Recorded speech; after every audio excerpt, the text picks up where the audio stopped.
guys and gals? Nary here from Drake Wing Gaming. To me on Twitter, the Gaming Drag. Today I'm coming back at you with a Let's Play episode of Minotaur Hotel. So yeah, let's go ahead and jump right back in, shall we? Alarm chain, you are up, and let's go. Between the two of you, there is only a short wooden table, but about an arm's length. Its corners were once sharp, now they are blunted by age and wear. You ignore his question, instead more pressing matters come to the surface. His twisting of his arm, the wheezing from his throat, the death-black fear consuming him. He is at your arm's reach, but the distance is insurmountable. And his question, whether or not he may proceed, is the wrong one entirely. Actually, one second, y'all. Alright, y'all, sorry about that. I was just, installing Far Cry 5. Okay. He's at your arm's reach, but the distance is insurmountable. And his question, whether or not he may proceed, is the wrong one entirely. You nod, and he begins. I was sentenced to this land because of my cowardice. I allowed a man to kill me. My mother lost herself during my birth. Bringing a monster to life is reason enough to lose half of one's own mind. I had siblings, too. Too many to count, although, as you may guess, my mother's body could not bear another after my birth. My guard, he was my friend. His name was Phrenios. I was not allowed to work, but I made myself useful. My father, king and highest priest of our faith, would take my blood to bring fertility to the people's crops. In the stories I read about myself, they called me a cannibal. And here's the truth, Alexios. Indeed I was. One day my three sisters tricked me into eating beef. I am half bull, after all. Doing so is just as much cannibalism as it would be eating a human. I had been taught to avoid it, but they deceived me. From that moment onwards, my life went to ruin. I was sent to the labyrinth where I lived out the rest of my days. It was punishment, yes. But it was also safety against whatever fears they had. It was also a duty. I was sent there to tend to a temple and to keep a relic safe. I tended to the flame, Alexios, for years. Only once did it go out, and it was not out of negligence, although in retrospect I wish it was so. I killed a holy man. His son brought him to me in the hopes I could put him out of his misery, and I did. But that was an unforgivable crime. I was stained with it. I took a life that Zeus himself had marked as everlasting. What could I have done after that? But the man's son told me sweet words. A redeemer would come, he said, so I waited, and he did arrive. I gave my life. Cowardice is what it was branded as. Ignoble disgrace, at best, for a prince to give his back to a blade with no valor fought. But in Hades I found peace. My brother, Androgeos, defended me, and the judges of the dead cleared me of all charges. I enjoyed 3 years of freedom in Hades before I was kidnapped to this realm to serve the sentence the gods saw fit. For centuries the masters did as they pleased until one saw fit to end my trials. I am rotten, Alexios. When I'm wounded, that's what leaves me, rot and decay. I am dead. I know it will happen. You don't have to lie to yourself about who or what I am. Neither do you have to deceive me or prolong it, out of kindness.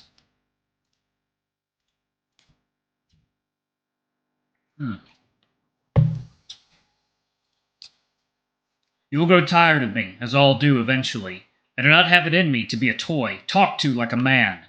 You have shown yourself to be kind, more than most masters, but I know that it's only a matter of time until you grow bored and see that it's foolish to take care of a slave for yourself. That anticipation, the tension that I cannot bear. Pain, on the other hand, I have mastered, so please, let's end this charade. I cannot bear it any longer. Do as you please with me. You have come quite a way in your journey, kind master. Inherited an old treasure of humanity, investigated its inner workings, healed the keeper, overcame the snake's allure, welcomed wanderers both virtuous and unsightly, and yet it did not cost you much. Your actions were small and unexceptional. You did not bleed or toil for it. But goodness does not always come of blood or sweat. Sometimes doing the decent thing when faced with infinite temptation is noteworthy enough to be heroic.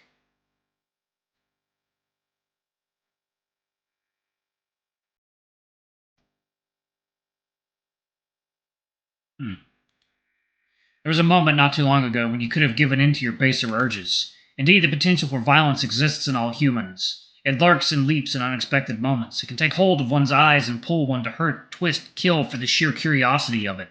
But that time is gone. Your choices ward you against such thoughts. So rise, kind master, and reveal yourself. I'm afraid you misunderstand who I am. You are human. So are you. Haven't we discussed this before? What you are asking of me, I refuse to do it. It is not a matter of what I am, what a human is. It's about who I am. I have been kind to you, Asterion. We have not known each other for long, but I am not just humoring you or making fun of you to call you my friend. Well, you want me to just end your doubt and hurt you. I don't know what previous masters might have done or how they acted for my part. I just don't have it in me. I won't hurt you, and I don't say this as an act of kindness or charity. It's just who I am. So if I was to be firm with you about anything, it should be this. No, I won't. Maybe you are right in the sense that the pain I can inflict on you is more bearable than distress you feel. But I am not that man. I will not give up from what I believe is right. Being kind to you isn't a game. It's just basic. It's decent. It just is. Do you consider me a friend, Asterion? I realize this is a tricky question. The power I have over you is nothing short of absolute, but listen to what I said. I will not hurt you. This is not charity or mercy. It is the right thing, and I will stand by it, even if I have to shackle myself to do it. His breath hitches at the mention of shackle. But I must ask you a question. What we have gone through so far, was all of it a master and servant going through the motions? Or was it you and I, Asterion and Alexios? The Minotaur blinks and feels the velvet around them the night before, when they embraced. How he forgot the sound of his own footsteps. You told me about the hotel's mission, to give a place to those who have nowhere to go. I'm telling you right here, right now, unequivocally that I swear by it. I will hold on to the mission. And you don't have anywhere to go either, so this place should be a place for you too. It won't hurt you. The Minotaur's cheek deforms as he bites on it. He sinks his nails into his own forearm and drags them as if twisting his skin. He draws a breath. O Lord of Guests, he thinks. What devising sent this man to me? Fates, is he yet another of the trials devised to break me? Or, Lady Hestia, have you taken pity on me one last time? Or was it your grace, earth-shattering Poseidon? Please give me a sign that this is true and not yet another suffering I must endure. We can do this together, but I must ask something of you. See me as myself, Alexios, and not as master. Wasn't I telling you about making us into partners? What was it you told me, that the labyrinth wouldn't make it official? A few times you referred to this whole land as the labyrinth, right? I suppose that's what it was meant to be called. But I don't see much of a labyrinth. This is clearly a hotel. That is the truth you built, and even if there are contracts and laws beneath it, it won't stop being a hotel. So, does it matter what it's called? What word we give it? Don't the facts take precedence? So fuck the labyrinth and its rules. We'll order the facts and that makes reality. We don't need a contract to make things work. We can just do it. Say you are my business partner. Go with it, and before long, everyone will believe it, because it's the truth. More of it than any piece of paper will ever be. If my words mean something, if I can stick to my promise, then you can and will be my partner. The roaring, overpowering silence wrenches the Minotaur's heart, crushes his lungs, and washes away anything Alexios could say. He coughs but doesn't notice it, and when he opens his eyes... Oh! You aren't supposed to cry this early. You haven't even heard my speech. We will have all the time to catch up once I save you, little star. Now don't worry, you made quite the mess, but I know you better than you know yourself. I'll show their excellencies just what kind of person you were and are. By the weight of my words and the value of my promises, it won't be long before we are walking away from here, my brother. Your excellencies, may I begin?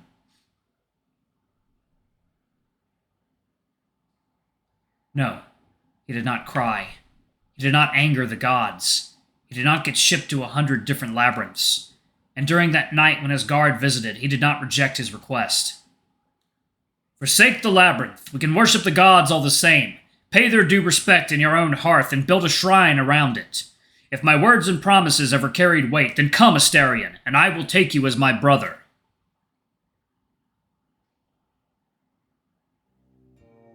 Yes.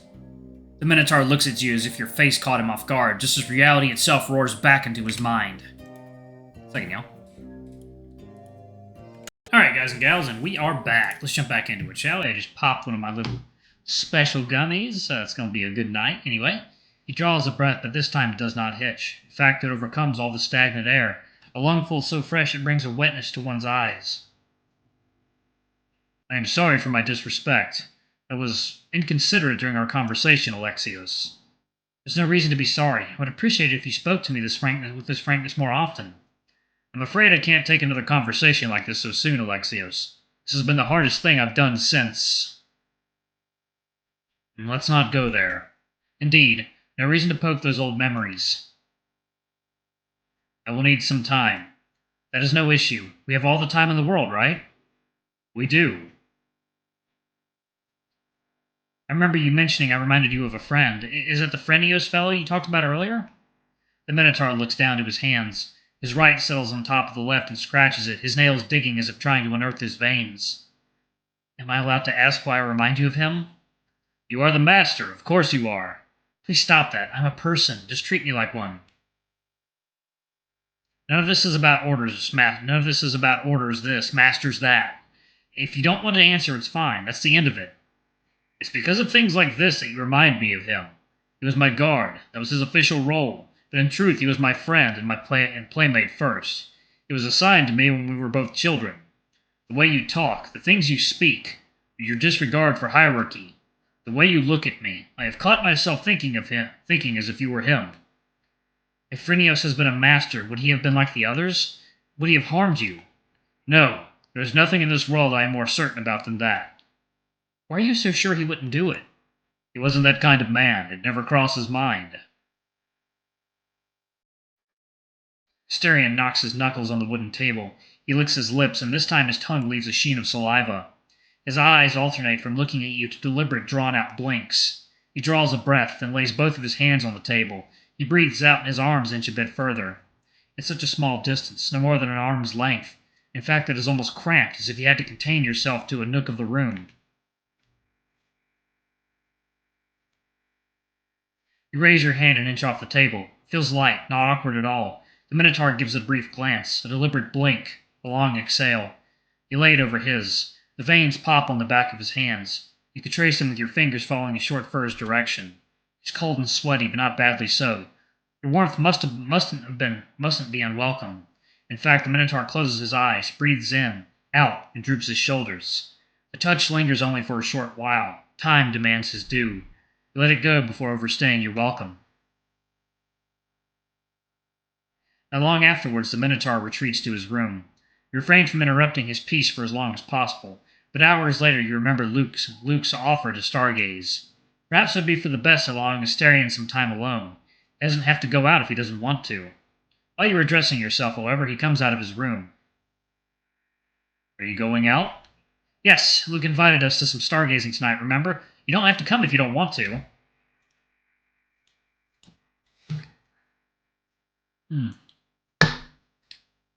Oh god, that blackberry mango bubbly water is incredible. Ah yes, I was meaning to ask something about this. Would you, or perhaps Luke, mind if I brought my lyre along? I'm sure we'll appreciate your songs. A night with friends. Indeed, I only need a minute to get ready. I'll wait for you. Aw. Oh wow, that's a lot of people. Before sunset, the Griffin took out a few chairs to the parking lot. The stars above sparkle like a vein of ore. Luke is bathed in red light from a series of battery-powered lamps he brought with him. He pores over the paper strewn on the table, both his notes in a roughed-up book as long as your arm. It's an atlas of the starry sky. The wind threatens to blow it away, but the Griffin uses a lamp as a weight. You saw him taking all these things from his car's trunk. The Minotaur caresses his lyre, a sequence plucked, a plectrum grazing the strings, and shifting notes as he tunes it all. You and Coda look at each other, then off to the side. Alrighty, y'all. I'm actually going to pause it right there. Thank y'all so much for watching. Don't forget to like, comment, subscribe, ring that notification bell, and check out our Patreon if you can. It always helps. Before I go, I'm going to give a quick shout out to our lovely bronze tier patrons. Thank y'all for all you do for the channel. We greatly appreciate your support. Thank you to our silver tier patron, Cade Silverman. Thank you for going above and beyond. It's greatly appreciated. We're gold tier patron, Tresem Guy. You're awesome. We love you. Thank you for subbing to Ultimate Tier. Anyway, if y'all want to get your names in the credits, get access to all of our Not Safe for Work contents as little as $5 already. I love you all, and I'll see y'all in the next video. Bye-bye.